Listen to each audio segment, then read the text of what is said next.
Good day po sa inyong lahat. I don't know what to do.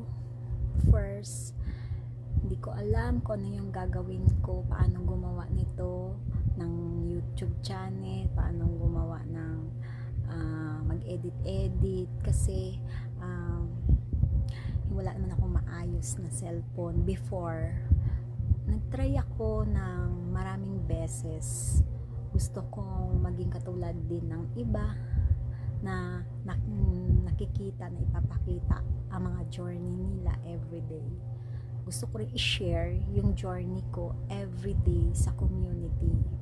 Pero dahil wala nga akong maayos na cellphone at lagi akong pagod, ng beses akong nag-try ng YouTube channel hanggang sa nawawala yung aking mga account, bigla na lang din nawala yun. Tapos try pa rin ako ng try